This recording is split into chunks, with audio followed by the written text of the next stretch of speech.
Hello दोस्तों, welcome back to my channel सफलता का रास्ता। क्या अभी तक आपने मेरा चैनल सब्सक्राइब नहीं किया है तो जाइए सबसे पहले आप मेरा चैनल सब्सक्राइब कर दीजिए और बेल आइकन को प्रेस कर दीजिए। Let's begin. आज हम डिस्कस करेंगे डिविडेंड के बारे में। दोस्तों, जब कोई कंपनी प्रॉफिट बनाती है तो वो चाहे तो अपने प्रॉफिट का एक हिस्सा अपने शेयर होल्डर को बांट सकती है और कंपनी के प्रॉफिट में से बांटे हुए इसी हिस्से को डिविडेंड कहा जाता है।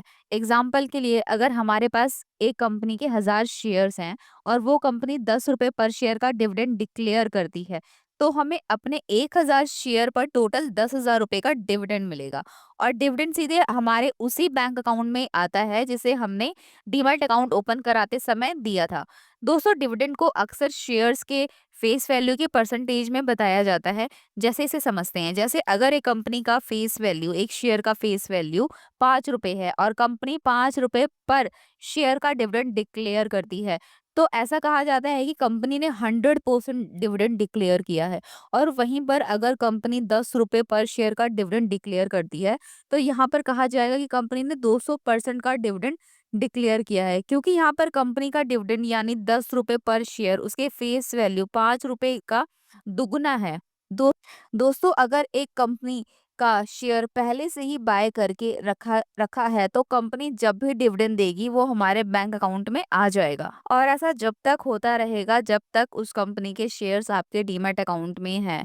पर अगर हम कंपनी के शेयर सिर्फ डिविडेंड लेने के लिए बाय कर रहे हैं, तो हमें डिविडेंड से रिलेटेड कुछ 4 डेट्स का ध्यान रखना होगा।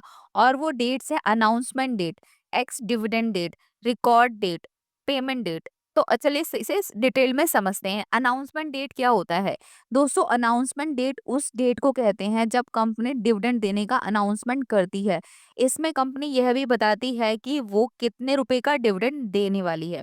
और इसी डेट के बाद पब्लिक को पता चलता है कि कंपनी डिविडेंड देने वाली है। डिविडेंड का अनाउंसमेंट करने के बाद कंपनी डिविडेंड देने की तैयारियों में लग जाती है, जिसमें सबसे इम्पोर्टेंट यह डिसाइड करना होता है कि डिविडेंड किन शेयर होल्डर्स को दिया जाएगा। क्योंकि लाखों लोग हर रोज कंपनी के शेयर्स बाय और सेल कर रहे हैं।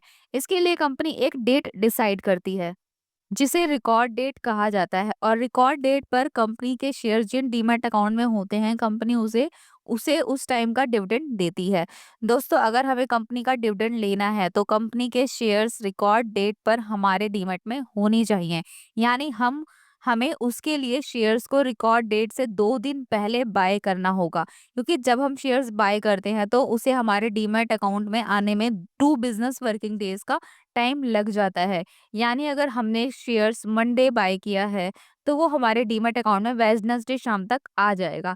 इन्वेस्टर को इन बात का कंफ्यूजन ना हो, इसके लिए कंपनी एक डेट अनाउंस करती है जिसे एक्स डिविडेंड डेट कहा जाता है। और ex dividend date record date से ठीक 1 दिन पहले होता है।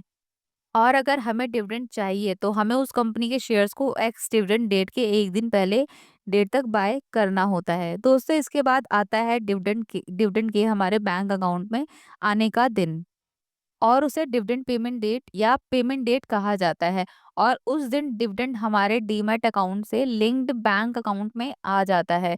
एग्जाम्पल के लिए, एक कंपनी 1 सितंबर 2025 को डिविडेंड देने का अनाउंसमेंट करती है। उसके लिए कंपनी रिकॉर्ड डेट 28 सितंबर 2025 डिक्लेयर करती है और पेमेंट डेट 10 दिसंबर 2025 डिक्लेयर करती है। क्योंकि ex dividend date record date से 1 दिन पहले होता है, तो यहाँ पर डिविडेंड लेने के लिए एक्स डिविडेंड डेट जो होगा वो 27 सितंबर 2025 हो जाएगा। और अगर हमें डिविडेंड चाहिए तो हमें कंपनी के शेयर्स को एक्स डिविडेंड डेट के 1 दिन पहले यानी 26 सितंबर 2025 तक बाय करना होगा। दोस्तों, इतने डेट्स हमें तब ध्यान रखना है जब आप किसी कंपनी के शेयर्स को सिर्फ और सिर्फ डिविडेंड लेने के लिए ही बाय कर रहे हैं। और अगर कंपनी के शेयर्स पहले से ही हमारे डीमैट अकाउंट में हैं, तो हमें यह सब ध्यान रखने की ज़रूरत नहीं है और कंपनी जब जब डिविडेंड देगी वो हमें मिलता रहेगा। दोस्तों, डिविडेंड से भी लॉन्ग टर्म में हम काफ़ी अच्छे प्रॉफिट्स बना सकते हैं। हो सकता है कंपनी आज एक हज़ 100 हो सकता है आज कंपनी 100 करोड़ रुपए का प्रॉफिट बना रही है और 1 रुपए पर शेयर का डिविडेंड दे रही है। और अगर कंपनी 10 साल के बाद 1000 करोड़ का प्रॉफिट करने लगती है, तो हो सकता है कंपनी अपने डिविडेंड को भी 1 रुपए से ₹1 से ₹10 कर दे, जिसमें हमें मिलने वाला डिविडेंड भी 10 गुना हो जाएगा। पर दोस्तों, डिविडेंड देना है या नहीं देना है, ये कंपनी का अपना डिसीजन होता है। और अगर कंपनी को लगता है कि उसे अपने बनाए पूरे प्रॉफिट की ज़रूरत अपने बिज़नेस को बढ़ाने में लगेगी, तो कंपनी डिविडेंड नहीं देने का डिसीजन ले सकती है। और फिर ऐसी कंपनी में हमें सिर्फ़ और सिर्फ़ शेयर प्राइस के बढ़ने से ही प्रॉफिट हो सकता है। दोस्तों, अब हमने डिविडेंड समझ लिया है। अगर आपको वीडियो अच्छी लगी हो तो मेरी वीडियो को एक लाइक ज़रूर करें। शेयर करें फ्रेंड्स एंड फैमिली में जो डिविडेंड के कंसेप्ट को समझना चाहते हैं। चैनल पे पहली बार आया तो मेरे चैनल को सब्सक्राइब ज़रूर कर दें। एंड में थैंक्स फॉर वॉचिंग।